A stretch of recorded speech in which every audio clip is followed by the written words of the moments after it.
बिस्मिल्लाहिर्रहमानिर्रहीम। अस्सलाम वालेकुम। स्क्रीन पर इस शख्स को देखिए, जेफरी एपिस्टेन, बज़ाहिर एक फाइनेंसर, लेकिन हकीकत में एक ऐसा जाल बिछाने वाला शिकारी जिसकी पहुंच व्हाइट हाउस से लेकर बकिंगम पैलेस तक थी।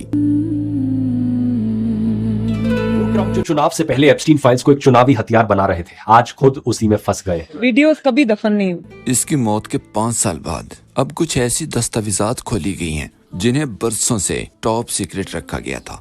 क्या ये फाइलें सिर्फ नामों की लिस्ट हैं या ये करप्ट सिस्टम के सबूत हैं? सबसे अहम सवाल, एप्स्टीन की तरफ से बनाई गई असल वीडियोस जो अभी तक पब्लिक नहीं की गई, वो इस वक्त किसके पास हैं? एप्स्टीन की इमरान खान के साथ क्यों दुश्मनी थी? सोशल मीडिया पर मरियम फाइल्स पर तबसरे क्यों हो रहे हैं? इसे गहराई से समझते हैं। एप्स्टीन की ताकत का अंदाजा इस बात से लगाएं कि इसके पास कोई डिग्री नहीं थी, फिर भी वो वॉल स्ट्रीट का बादशाह बन गया। इसने अपना असर और रसूख कैसे बनाया? तरीका था एक्सेस। वो बड़े लोगों को वो चीजें फराहम करता था जो आम जिंदगी में नामुमकिन थी, जिन चीजों से दुनिया का हर मुआशरा नफरत करता है। ये शख्स अब इस दुनिया में मौजूद नहीं, मगर इसकी मौत के बाद आहिस्ता आहिस्ता इंकशाफात हो रहे हैं कि जिन ताकतों को हम असल ताकत समझ रहे हैं वो दरअसल एक फ्रेब था। कहा जा रहा है कि दुनिया की असल कुव्वत या तो इस शख्स के हाथ में थी या फिर उन लोगों के पास जो इसे इस्तेमाल कर रहे थे। मुबैना तौर पर वो शख्स खुफिया एजेंसियों के लिए काम करते हुए आलमी सियासत को मोहज़े के इशारे से बदल देने की सलाहियत रखता था। हैरान कुन बात यह है कि मरने के बाद भी इसका असर खत्म नहीं हुआ। शायद इसीलिए किसी ने दुरुस्त कहा था कि इंसान मर जाते हैं मगर वीडियोस कभी दफन नहीं होती, क्योंकि दुनिया आज भी उसी तरह बदअमनी का शिकार है। दुनिया में चलने वाली भयानक फिल्म के पीछे और शायद पाकिस्तान में भी चलने वाले ड्रामे के पीछे भी हसास वीडियोस के साइड इफेक्ट्स हैं।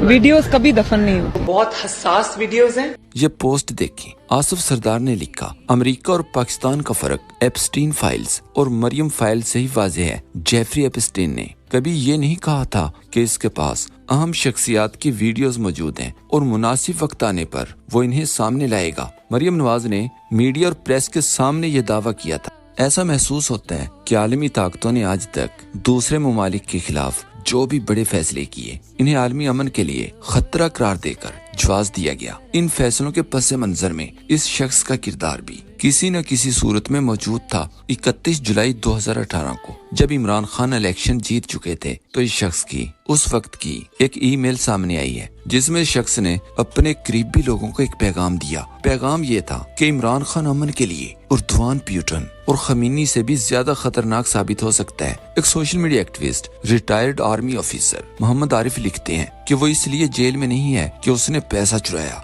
वो इसलिए जेल में है कि उसने अपना मुल्क बेचने से इनकार कर दिया। Epstein emails Imran Khan America के लिए उर्दवान और खुमैनी से भी ज्यादा खतरनाक क्यों है? इमरान खान ने झुकने से इनकार कर दिया, उसने गैर मुल्की फौजी अड्डों का इनकार किया, इसने अमेरिकी जंगों पर सवाल उठाया, इसने इस्लामोफोबिया, फलस्तीन, कश्मीर और खुद मुख्तारी पर आलमी फोरम्स पर आवाज बुलंद की, इसने प्रॉक्सी सियासत खेलने से साफ इनकार कर दिया। यही चीज उसे नाकाबिले कंट्रोल और इंतहाई खतरनाक बना देती है। तो जब कोई लीडर खरीदा न जा सके तो क्या होता है? Regime change. मीडिया के जरिए किरदार कशी, कैद।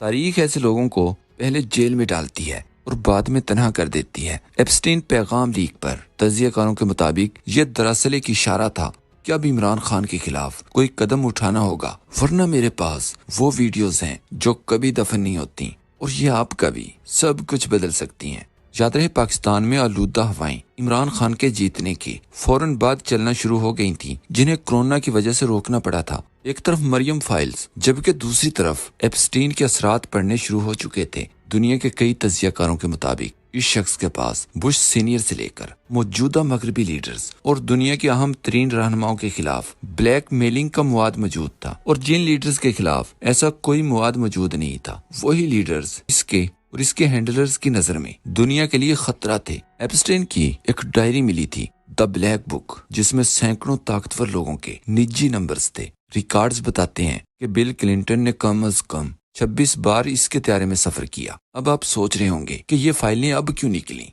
दरअसल ये तमाम मवाद एप्स्टीन के मुबैना हैंडलर्स या इसकी पार्टनर गैज़लीन मैक्सवेल, जो इस वक्त 20 साल की कैद होने के बाद जेल में है, ये मवाद इनकी तरफ से जारी नहीं किया गया। یہ ڈاکیومنٹس غیزلین میکسویل کے کیس کا حصہ ہیں۔ یہ فائلز عدالتی حکم پر پبلک کی گئی ہیں۔ فائلوں میں دعویٰ کیا گیا کہ کلنٹن کو لڑکیاں پسند تھیں، اگرچہ ان پر براہ راست جرم ثابت نہیں ہوا، لیکن ان کا نام 50 سے زائد بار آیا۔ پرنس اینڈریو، فائلوں میں ان پر سنگین الزامات ہیں کہ انہوں نے ایپسٹین کے گھر پر ایک لڑکی کے ساتھ بدتمیزی کی۔ اسی طرح مشکوک حرکتوں کے ساتھ ٹرمپ اور بائیڈن کی ویڈیوز بھی سوشل میڈیا پر وائرل ہیں۔ سائنسدان اور فنکار بھی شامل ہیں۔ آج خود اسی میں پھنس گئے۔ ایک ای میل کے مطابق ٹرمپ نے ایپسٹین کے پرائیویٹ پلین سے 8 بار ٹریول کیا۔ وہی ٹرمپ جو ہمیشہ کہتے تھے کہ وہ کبھی ایپسٹین کے پلین میں نہیں بیٹھے۔ ٹرمپ کو لڑکیوں کے بارے میں پتا تھا۔ لیکن قانون کی نظر میں تصاویر اور ویڈیوز کے کئی پہلو ہو سکتے ہیں، اسی لیے جرم ثابت نہیں کیا جا سکتا، جبکہ اصل کردار بھی اب اس دنیا میں نہیں ہے۔ 10 اگست 2019 کو ایپسٹین اپنی جیل کی کوٹری میں مردہ پایا گیا۔ اس وقت 2 بڑے سوال اٹھے۔ جیل کے کیمرے عین اسی وقت کیوں خراب ہوئے؟ ڈیوٹی پر موجود گارڈز سو کیوں رہے تھے؟ بہت سے لوگوں کا ماننا ہے کہ ایپسٹین کے پاس ان بڑے لوگوں کی سیکس ٹیپس تھیں، اور اگر وہ عدالت میں ہوتا تو آدھی دنیا کی لیڈرشپ جیل میں ہوتی۔ ایف بی آئی نے جب ایپسٹین کے مین ہٹن والے گھر پر چھاپا مارا تو وہاں سے سینکڑوں سیڈیز، ہارڈ ڈرائیوز اور خفیہ کیمرے ملے تھے، لیکن حیرت کی بات یہ ہے کہ آج تک ان ویڈیوز میں موجود بڑے ناموں کو سامنے نہیں لایا گیا۔ کیا وہ فائلیں ایف بی آئی کے کسی تہہ خانے میں دفن ہیں یا انہیں مٹا دیا گیا؟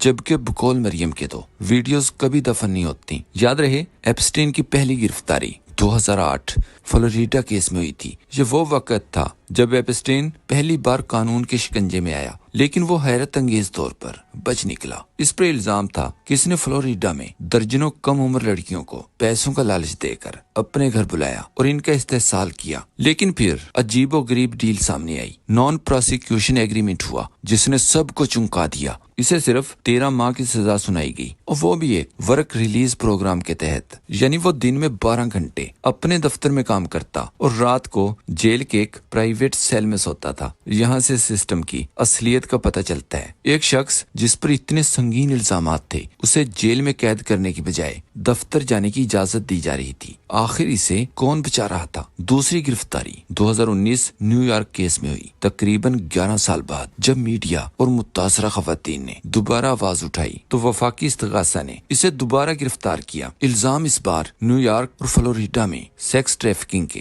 وفاقی الزامات لگائے گئے۔ اسے پیرس سے واپسی پر ایئرپورٹ پر نیو جرسی سے گرفتار کیا گیا۔ اس بار اسے ضمانت نہیں ملی، لیکن ٹرائل شروع ہونے سے پہلے ہی 10 اگست 2019 کو وہ اپنی جیل کی کوٹری میں مردہ پایا گیا۔